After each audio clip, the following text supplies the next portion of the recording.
Assalamualaikum warahmatullahi wabarakatuh. Perkenalkan, saya Naila Rizky Amalia dengan NIM 904010124006.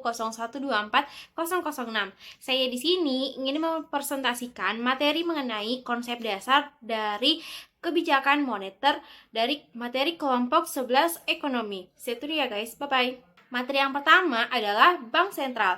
Adapun materi yang pertama adalah sejarah timbulnya uang, yaitu dalam perekonomian tradisional masyarakat hidup secara subsisten dan belum mengenal uang.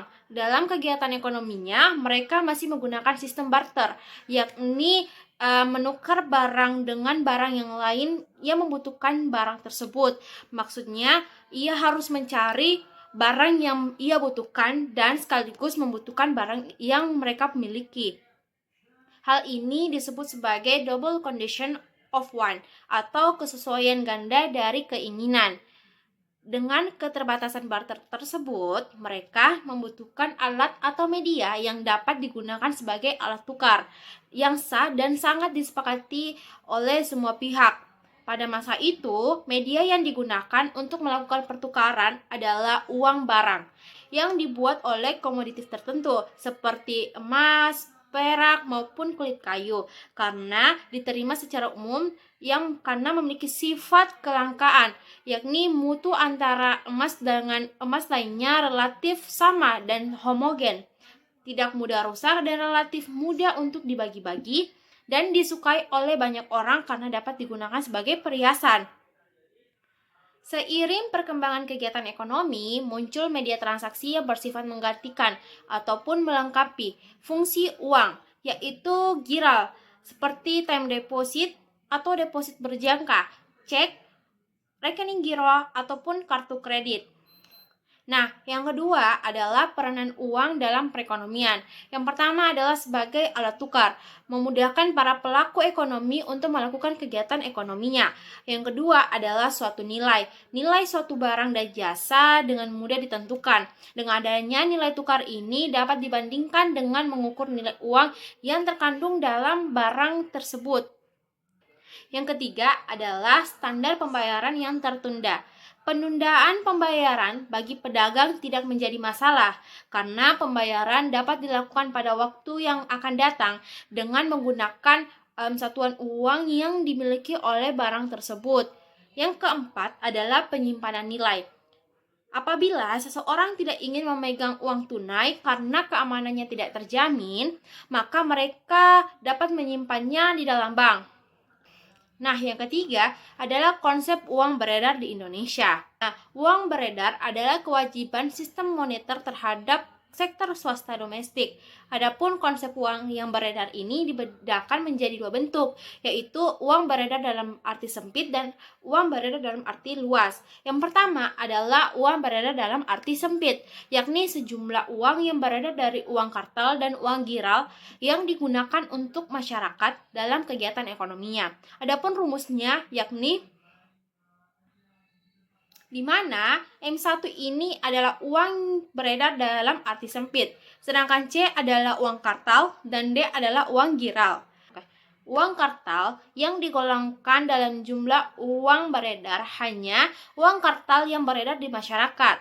Sedangkan uang giral atau giro adalah jenis uang dalam bentuk saldo rekening atau rekening koran yang berada dalam bank umum dan dimiliki oleh masyarakat. Yang kedua adalah uang beredar dalam arti luas, yakni sejumlah uang yang beredar terdiri dari uang kartal, uang giral, dan uang kuasai. Dengan kata lain, uang beredar dalam artian luas ini terdiri dari uang beredar dalam arti sempit ditambah dengan uang kuasai. Rumusnya yakni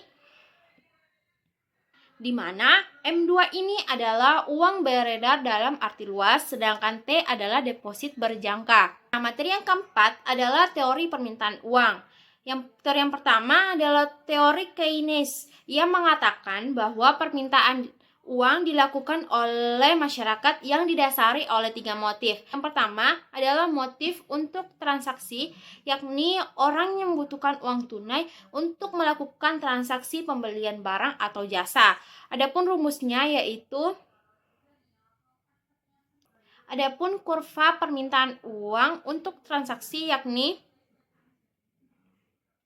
Nah, yang kedua adalah motif spekulasi, yakni orang membutuhkan uang untuk mencari keuntungan dari uang tersebut. Rumusnya, adapun kurva permintaan uang untuk spekulasi, yakni yang ketiga adalah motif untuk berjaga-jaga. Nah, teori yang kedua adalah neoklasik. Ia mengatakan bahwa uang tidak dapat memberikan kepuasan secara langsung. Namun, uang akan berarti ketika telah ditukarkan dengan barang-barang yang dapat memberikan kepuasan secara langsung kepada para pemegang uang tersebut. Rumusnya adalah di mana M ini adalah jumlah uang yang beredar dalam suatu periode, F adalah kecepatan peredaran uang, P adalah harga rata-rata satu periode, dan T adalah banyaknya transaksi per periode. Yang kelima adalah analisis IS dan LM. Yang pertama adalah pasar barang dan kurva IS. Variabel yang diperhitungkan dalam pasar barang ditentukan oleh jenis perekonomian suatu negara. Nah, perekonomian ini terbagi menjadi 3, yaitu perekonomian tertutup sederhana, yang kedua perekonomian tertutup, yang ketiga adalah perekonomian terbuka. Perekonomian tertutup sederhana ini terdiri dari pengeluaran konsumsi, tabungan, pengeluaran, investasi, dan pendapatan nasional. Yang kedua adalah perekonomian tertutup, yakni terdiri dari pajak, transfer, dan pengeluaran pemerintah, dan semua variabel yang terdiri dari perekonomian tertutup sederhana. Yang ketiga adalah perekonomian terbuka, terdiri dari impor dan ekspor, dan semua variabel yang terdiri dalam perekonomian tertutup sederhana. Nah, kurva IS merupakan kurva yang menggabungkan titik-titik besarnya pendapatan nasional yang berbagai tingkat bunga di mana pasar barang berada di posisi keseimbangan. Jadi, kurva IS menunjukkan keseimbangan pasar barang. Nah, yang kedua adalah pasar uang dan kurva LM. Keseimbangan di pasar uang terjadi pada saat jumlah uang yang diminta oleh masyarakat untuk berbagai motif seimbang dengan jumlah yang beredar di masyarakat.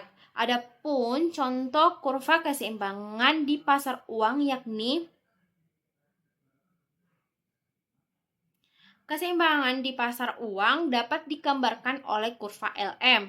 Kurva LM yang menghubungkan titik besarnya tingkat pendapatan nasional pada berbagai tingkat bunga, di mana pasar uang berada pada posisi keseimbangan. Yang keenam adalah tugas bank sentral.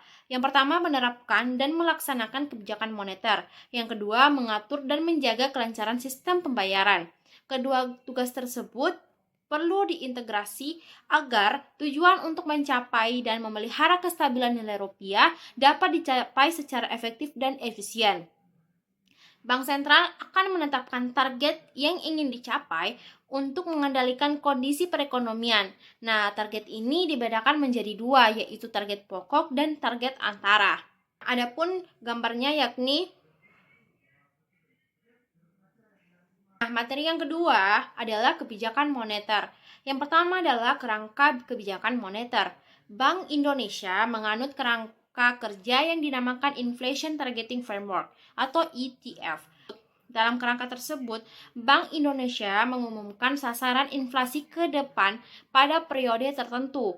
Dalam melepaskan nilai tukar pada tahun 1997, BI memerlukan jangkar nominal baru dalam rangka menjalankan kebijakan moneter.